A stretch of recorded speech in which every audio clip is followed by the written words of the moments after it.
Recently आप लोगों को पता है कि मेडप्लस 50 to 80% डिस्काउंट्स दे रहा है and on top 500 products molecules में जो मेडप्लस खुद मैन्युफैक्चर करता है। ये बहुत बड़ा न्यूज़ है इन रिटेल इंडस्ट्री, बहुत बड़ा वाइब्रेशन हुआ है, कस्टमर बहुत खुश है। कुछ कस्टमर आपको डाउट में सवाल करते हैं, स्टाफ्स को बहुत सारे सवाल है कस्टमर के अंदर भी और हमारे स्टाफ के अंदर में भी।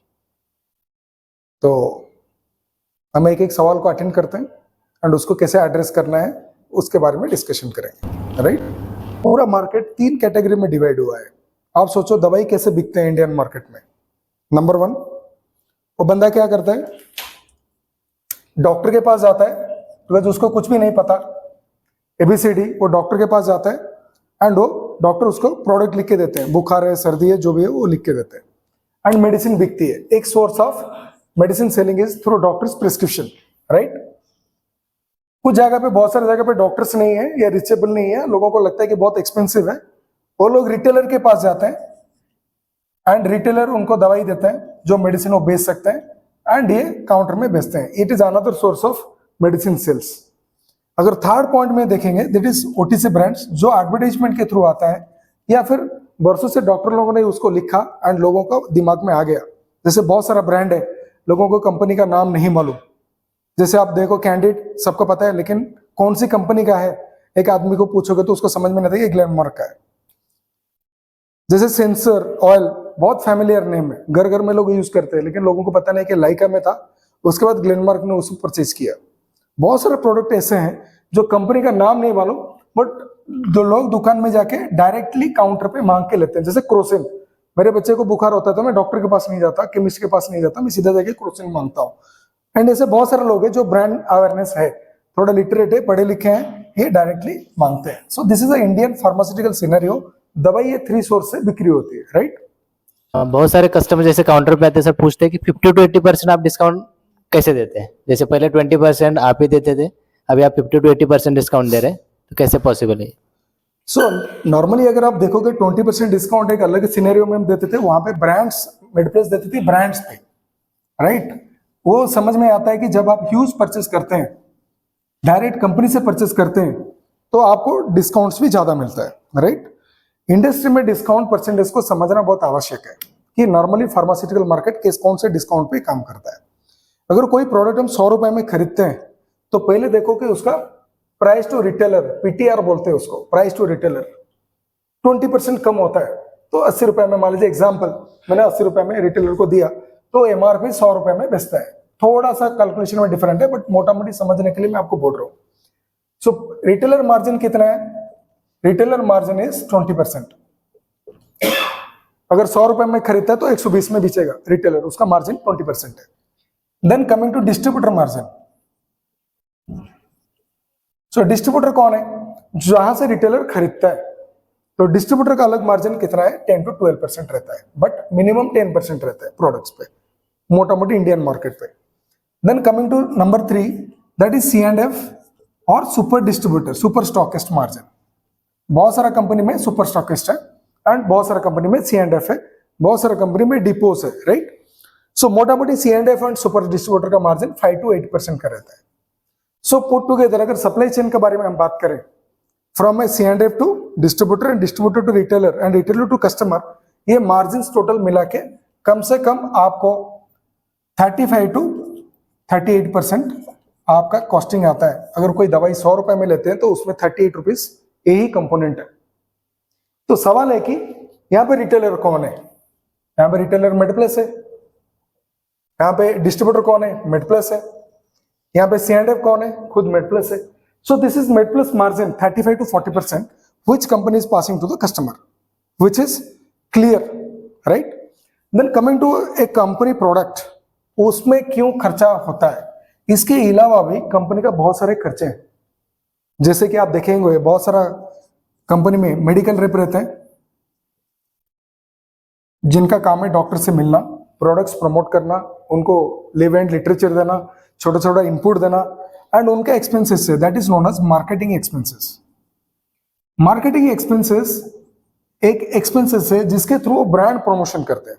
जैसे आप देखे होंगे टीवी में ऐड आता है सर्फ का, लाइफ बॉय का, that is expenses, marketing expenses. Her company marketing expenses करता है, लेकिन वो मार्केटिंग एक्सपेंसेस को समझने के लिए आपको मार्केटिंग मॉडल समझना पड़ेगा. What is the marketing model for this pharma marketing is, ये खर्चा क्या है. पहली बात है कि अगर सर्फ एक्सेल को आप देखोगे और टीवी में ऐड आता है, एक बच्चा गिरता है और उसका पैंट शर्ट कचरा हो जाता है, घर पे आता है, मम्मी बोलते हैं नो वरीज, और वो डाल देता है वॉशिंग मशीन में, क्लियर होके कपड़ा निकल जाता है. सर्फ एक्सेल, दाग अच्छे होते हैं, राइट. बट यहां पे कंपनी ने क्या किया, कंज्यूमर जो उसको यूज करते हैं उसके साथ डायरेक्टली इमोशनल कांटेक्ट करने की कोशिश की. तो आप देखेंगे, आप एक कस्टमर है, आप खुद जाएंगे सर्फ एक्सेल लेके आएंगे, right. But pharma marketing is very unique and different. यहाँ पे patient are not the customer for the company, because कोई भी पेशेंट जाके डायरेक्टली, उसको कंपनी मालूम ही नहीं है, खरीद भी नहीं सकता, ब्रांड अवेयरनेस नहीं है इंडिया में. सो लोग डॉक्टर के पास जाएंगे. So who becomes the customer for the company? Doctor, not the patient. जो दवाई खाता है वो कंपनी का कस्टमर नहीं है. या फिर रिटेलर, जो सेकेंड सोर्स ऑफ, हमने दिखाया ना आपको, doctor, retailer and OTC brands दिखाया था ना. So actually doctor and retailer are the direct, mostly कुछ कंपनी के लिए रिटेलर कस्टमर है, कुछ कंपनी के लिए डॉक्टर कस्टमर है. So marketing expenses means to promote this product in front of a doctor or doctor's chamber is known as marketing expenses. It may be different. हम उसके ऊपर ज़्यादा डिस्कशन नहीं करेंगे. बहुत सारे लोग बोलते हैं, वो सेक्टर में मैंने काम किया है. सो इस सेक्टर में बहुत सारे लोग हैं जो हाईली करप्टेड है, जो ब्रांड प्रमोशन के नाम पे लाखों रुपया खर्चा करते हैं. And ultimately who gets the burden? The patient gets the burden. The price of the medicine are higher, right. इसके वजह से स्टैंडर्ड मेडिसिन का प्राइस, जो हम स्टैंडर्ड बोलते हैं, it is nothing but prescribed by doctors, उसका प्राइस ज्यादा होता है. तो Santosh, what is your question? 50 to 80% discount हम कैसे दे रहे हैं, राइट. सो ये मार्केटिंग एक्सपेंसेस पे हम खर्चा नहीं करते. So this is a major expenses by any pharma company, that is 15 to 20% expenses. So अगर हम पूरा टोटल करेंगे ना, तो कम से कम 55 to 60% is the total expenses which MedPlus is passing to the customer. That's the reason ये इतना इकोनॉमिकल हम कंपनी को, कस्टमर को सप्लाई कर सकते हैं. यहाँ पे इनडायरेक्ट मार्केटिंग नहीं है, डायरेक्ट कस्टमर को प्रमोट करो और बेचो. गॉट इट लक्ष्मण, समझ में आ रहा है? इनडायरेक्ट मार्केटिंग समझ में आया? और क्या सवाल है? और एक ऐसा सवाल है, कस्टमर ऐसा पूछते हैं कि ये जेनरिक मेडिसिन है क्या, और उसमें क्वालिटी का भी कंफ्यूजन है उनके दिमाग में, तो उसके बारे में बताइए. कस्टमर पूछते हैं ये जेनरिक है क्या. ओके, पहली बात है तो हमें समझना कि जेनरिक है क्या. कोई भी ब्रांड का मॉलिक्यूल्स ही जेनरिक होता है. सो अगर देखा जाए, सारे ब्रांड्स जो मार्केट में बिकते हैं सारे के सारे जेनरिक्स है. लोगों के अंदर ऐसा परसेप्शन है, जो डॉक्टर लिखते हैं वही ब्रांड है, एंड जो नहीं चलता वो जेनरिक है, बराबर है. बट जेनरिक के वजह से क्वालिटी कंसर्न है, वो कॉन्सेप्ट गलत है. अच्छा फैक्ट्री होना चाहिए, अच्छा मैन्युफैक्चरर होना चाहिए, अच्छी कंपनी होनी चाहिए, एंड अच्छे से प्रिजर्व करके वो कस्टमर को देना चाहिए. जैसे 24 डिग्री टेम्परेचर आप मेंटेन करते हैं स्टोर पे, अगर कस्टमर को आप देते हैं कोई भी अच्छा क्वालिटी प्रोडक्ट, लेकिन अच्छे से मेंटेन नहीं करते, हो सकता है वो काम ना करे. तो जेनरिक इज नॉट बैड. मैं जेनरिक को प्रमोट नहीं करता, उसके खिलाफ भी नहीं बोलना चाहता. मैं बोलना चाहता हूँ हर medicine molecule value is same across standard medicine and generic medicine. This is number 1. तो लोगों का जो सवाल है ये जेनरिक है या नहीं है, we are no way connected to that market.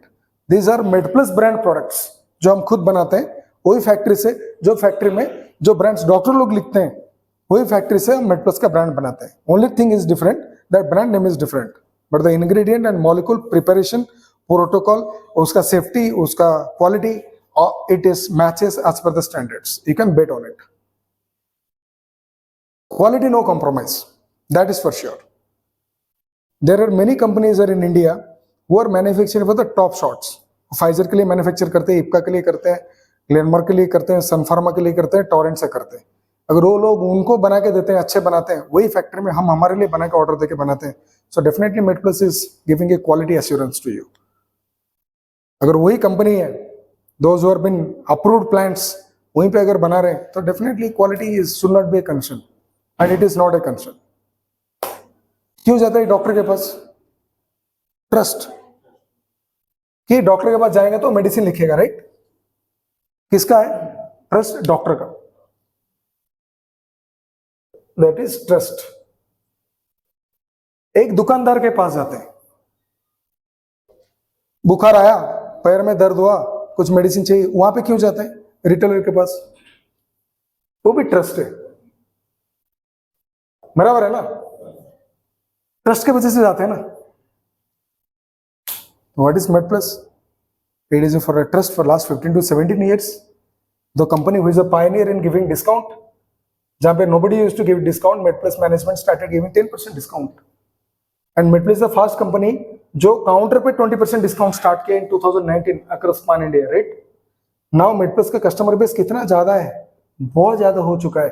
And आज के डेट पे MedPlus का ट्रस्ट वैल्यू या गुडविल वैल्यू मार्केट में one of the top level पे है। सो अगर MedPlus 50 to 80% डिस्काउंट दे रहा है, don't you feel that people will trust it? Definitely they should trust it. Sir normally आपने यहाँ पे मतलब ब्रांड ने क्यों लिखा जाता है? जैसे बाहर कंट्री में मॉलिक्यूल्स लिखा जाता है, बट आपने यहाँ पे ऐसा क्यों नहीं है? सी गाइस, आयुर्वेद का आप बोल सकते हैं कि इंडिया का ओरिजिन है, but when it comes to allopathic medicine, सारे मेडिसिन अब्रोड्स में बने। सो उनके हिसाब से उनका जो मॉलिक्यूल्स है, प्रोबेबली मुझे ऐसा लगता है कि इंडिया में वो मॉलिक्यूल्स के बारे में डॉक्टर भी लिखना है तो लोगों को समझ में भी नहीं आएगा कि क्या है। नाम कैसे बड़े बड़े देखो, सुडोफिड्रिन, क्लोरोफिनर्मिन मालिएट, फेक्सोफिनाडिन, कोई भी एक भी नाम आप ले लो, we are not familiar with that name. बचपन से वो नाम के साथ हम अक्वेंटेड नहीं है। This are all the foreign names. इसके वजह से इंडियन ओरिजिन के हिसाब से अगर कन्वर्ट करने के लिए कोई सोचेगा तो उसका नाम देना चाहिए जो नाम किसी के समझ में आएगा। अभी नाम कैसे होते हैं? Allegra, it's a smooth name then fexofenadine. अगर अजिथ्रोमाइसिन बोलेंगे तो बहुत बड़ा नाम है, लेकिन वही प्रोडक्ट को अगर आप अजिथ्रल बोल देते हैं देन इट्स ईयर सूदिंग। सो कहीं ना कहीं पे हो सकता है क्लोट्रिमाजोल बोले तो बहुत बड़ा लगता है clotrimazole, but when you speak about Candid it looks very familiar.